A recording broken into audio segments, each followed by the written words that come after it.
Welcome to our channel. Today we how to verify layout shift fixes using React Suspense, full guide step by step clearly. To verify layout shift fixes using React Suspense, start by ensuring you have a React application set up. Make sure your project is using React version 16.6 or higher since Suspense was introduced in this version. Begin by examining your components to identify any potential layout shifts.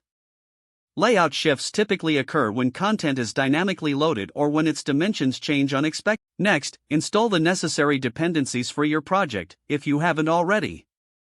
Consider using a tool like React Lazy Load or the built-in React Lazy function to help manage loading states. Now, wrap the components that may cause layout shifts in a Suspense component.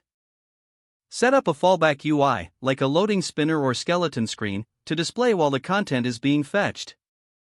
To test the layout shifts, create a data fetching scenario that simulates slower load times.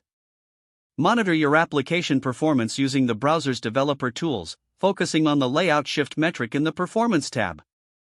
Observe how your UI behaves during dynamic loading with the Suspense fallback in place. Make adjustments to the dimensions of your placeholders as needed to minimize visual shifts. Run your application and trigger the data fetching to see how the fallback UI behaves. Compare the layout before and after implementing the Suspense component to gauge the improvements. Use the Lighthouse Audit tool in Chrome DevTools to analyze layout shifts and overall performance. Check for any remaining layout shifts and refine your components further if necessary. Repeat the testing process after making adjustments to ensure that layout shifts are minimized. Once satisfied with the results, document the changes made for future reference and potential team discussions. Finally, consider sharing your findings with the development community for additional insights and feedback. If the page does not load, refresh the browser or try again in a private or incognito window.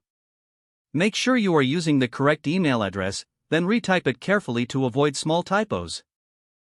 If your password is not accepted, use the reset option and create a new strong password you can remember.